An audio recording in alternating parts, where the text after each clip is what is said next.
This is Wyatt Reed, reporting for the Gray Zone from Tehran. Tonight we're going to be speaking with Ibrahim Azizi. He is the chairman of the Iranian Parliament's National Security Commission. We're going to speak about some of the recent comments by U.S. President Donald Trump, German Chancellor Friedrich Merz, and then we're going to get into the new regulatory framework that Iran is establishing over the Strait of Hormuz. We'll also discuss the viability of the U.S. military presence in the Middle East. Stay tuned.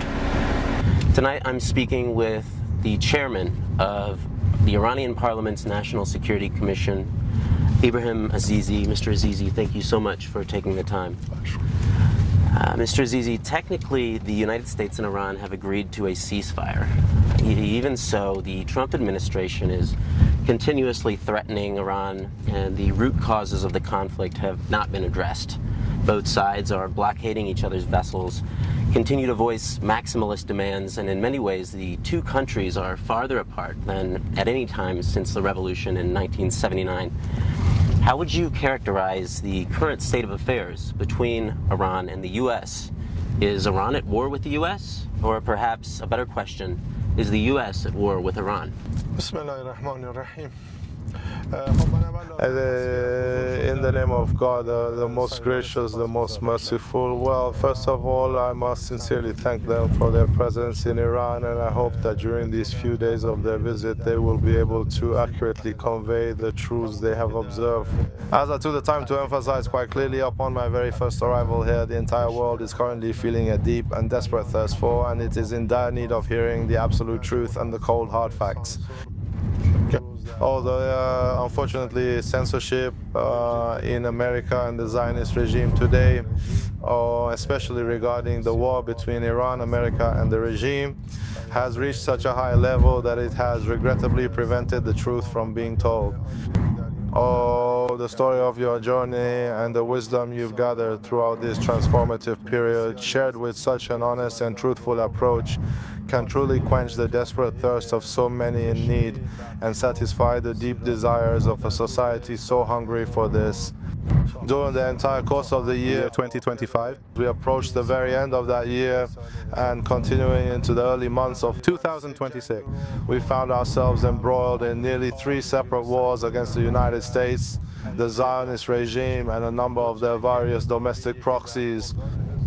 There were 2 separate military conflicts, one in Khordad of 2025, another in Eshfan of 2026.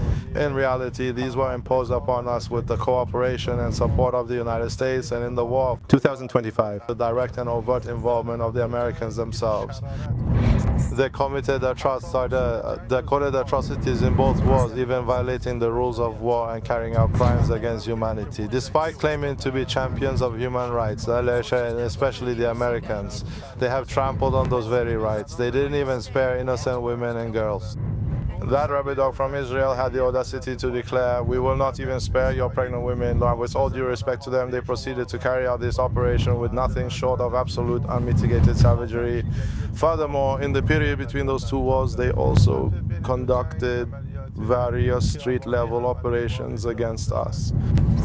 They deployed their various intelligence services into Iran, which carried out many violent acts against our people. Regardless of the circumstances, this war, despite all the damage it caused, failed to achieve any of the Americans' primary objectives.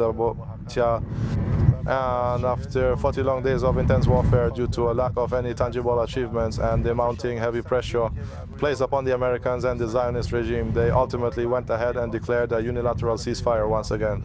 At this point, I would like to address your question with absolute precision. The ceasefire was something the Americans demanded, and we chose to accept it because we strictly adhere to the established ethical principles of warfare. At this very moment, we are currently maintaining a state of ceasefire.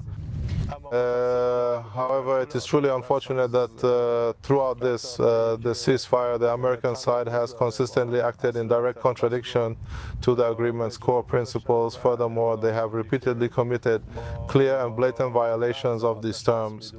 For instance, what they refer to as a naval blockade.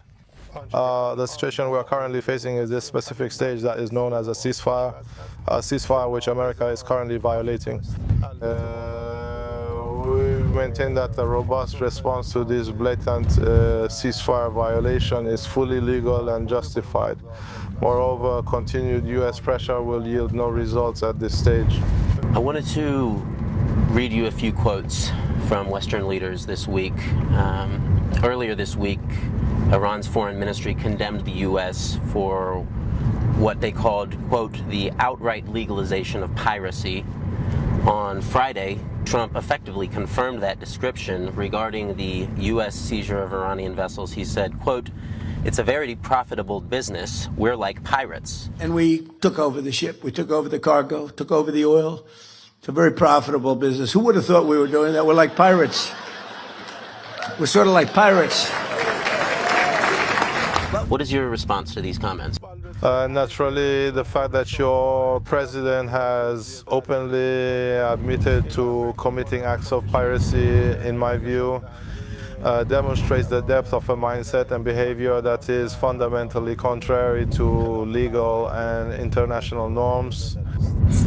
A president of this caliber isn't worthy of a people as great as you. He's delusional, narcissistic, and a habitual liar, living in a fantasy world detached from our reality. But one thing is certain, his reckless, disgraceful actions will face their inevitable consequences. Another comment that I'd like you to respond to, if you would. Last week, the German Chancellor Friedrich Merz said that Iranian officials were, quote, obviously negotiating very skillfully, and that they appeared, quote, clearly stronger than one thought.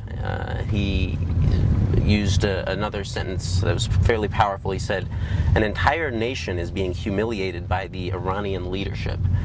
What do you make of these words? Do you take that statement at face value? And if so, are there other European countries that behind the scenes may be jumping ship? We welcome that Europeans are finally facing the harsh reality of their situation. They were severely humiliated by President Trump's actions, and during this war they've collectively launched against us.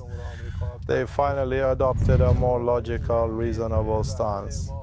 کردن اروپایی ها مواضعشون مواضع منطقی بود.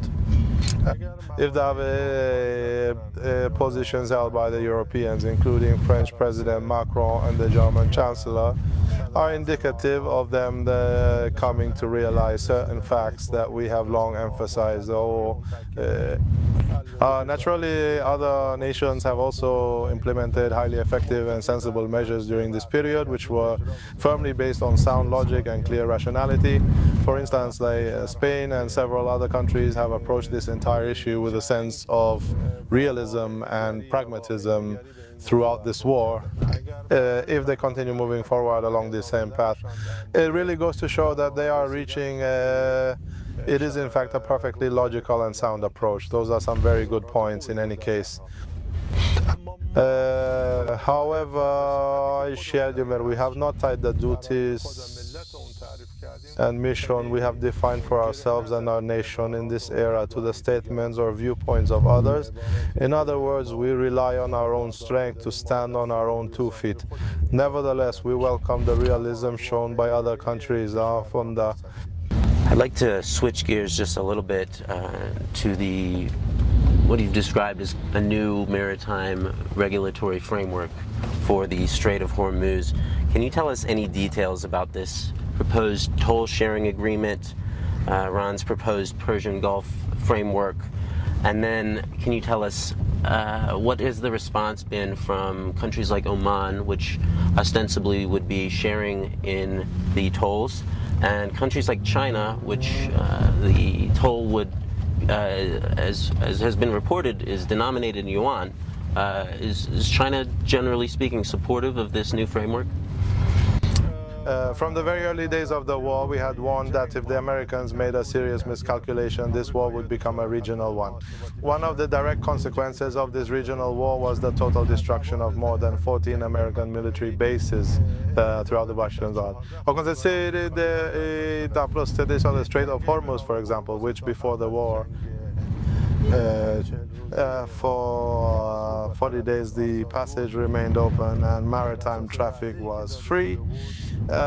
Yet, as promised, it was closed and placed under the Iranian government's absolute control. If we define one achievement from this war, it is our sovereignty over the Strait of Hormuz. Whatever the dozens of achievements this war brought us, one of them is that the Americans fled the Persian Gulf and stationed themselves leagues away in the Indian Ocean. It is the fact that today we have imposed all our desired regulations on the Strait of Hormuz. Starting today, the Strait of Hormuz is under the total intelligent control of the Islamic Republic of Iran. Per orders given to the IRGC Navy commander, passage through this vital strait is banned for all hostile nations. Nations that enforce sanctions against Iran are strictly banned. Yeah, the Zionist regime is also strictly prohibited. And even countries with transit rights must pay the required entry tolls. The Islamic Assembly's bill regarding the security and development of the Persian Gulf and the Strait of Hormuz is now fully prepared. The four fundamental pillars of this initiative are security, safety, maritime services, and the protection of the environment. Regardless of the circumstances, this also stands as a notable achievement for the current American presidency. He shut down a vital strait that was wide open. And what was his grand achievement? $6 gas prices all across America.